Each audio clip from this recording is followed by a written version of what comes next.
በስመ አብ ወወልድ ወመንፈስ ቅዱስ አሐዱ አምላክ አሜን።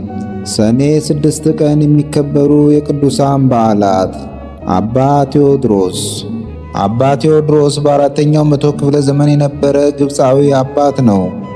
ተወልዶ ባደገባት የእስክንድሪያ ከተማ ብሉያትንና አዲሳትን በወቅቱ ከነበሩ አበው ሊቃውንት ተምሯል።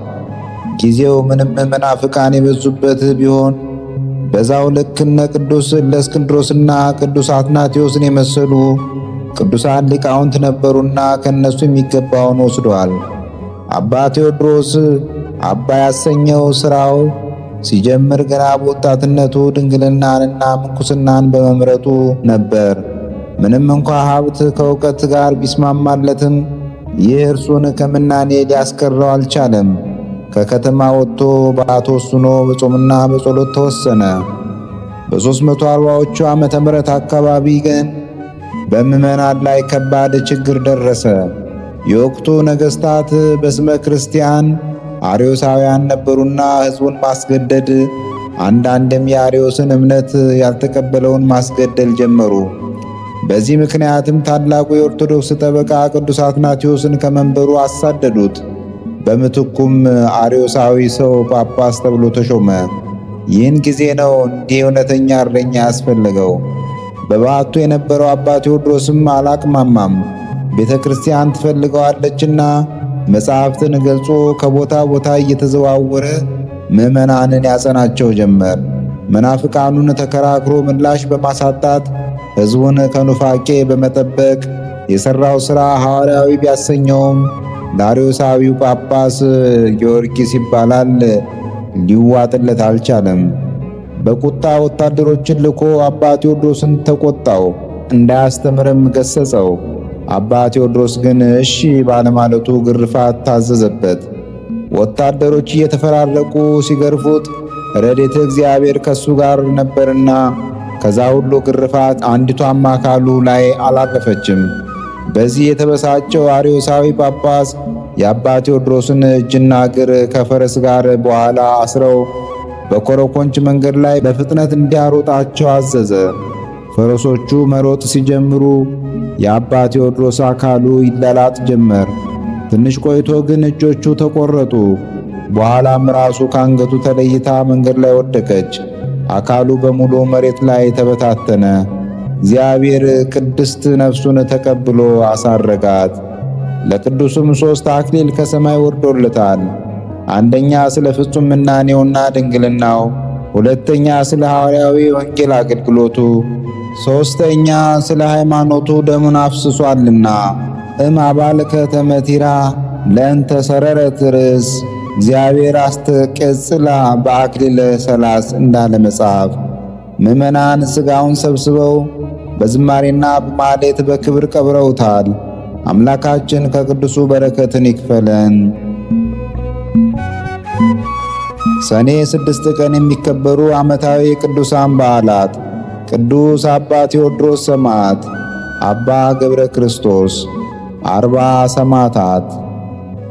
በዚሁ ቀን የሚከበሩ ወርኃዊ ቅዱሳን በዓላት።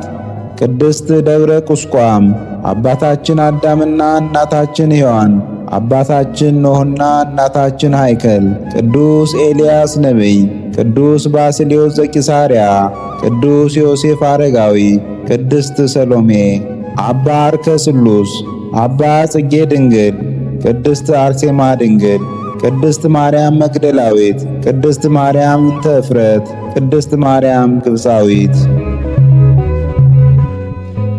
ቅዱሳኑን የሚመለከት ከመጽሐፍ ቅዱስ የተወሰደ ጥቅስ።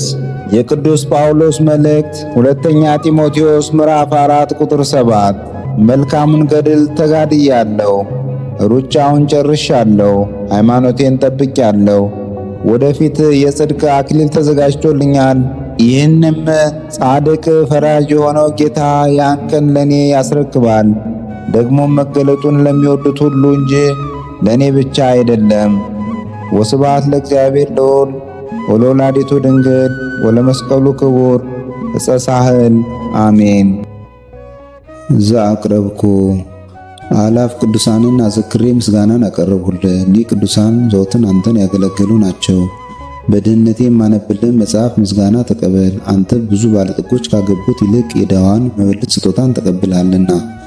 ቅዱሳን የሆናችሁ ነቢያት፣ ለማስተማር የተመረጣችሁ ሐዋርያት፣ ሰማዕታት፣ ጻድቃን፣ ትጉሃን የሆናችሁ መላእክት፣ እናንተም ደናግል ቸር የሆናችሁ መነኮሳት ይችን ጉባኤ አንድነታችን መባረክን ባርኩ።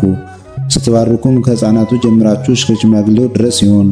በብራና በወረቀት የጻፈውን ሊያስደርስ በገንዘብ ዋሽቶ ያጻፈውን አምኖ ያነበበውን ወደ ሌላ ልሳንም የተረጎመውንም በዝነ ልቦና አምኖ የሰማውን ከጠብ ከክርክር ከመከራ ከችግር በምትሰውር በእናቱ በማርያም ጸሎት ኢየሱስ ክርስቶስ ሁላችን አንድ ላይ ይማረን፣ ቅዱስ መንፈሱንም ይላክልን ከዛሬ ጀምሮ ለዘላለሙ ዳግመኛ እስኪመጣ ድረስ አሜን።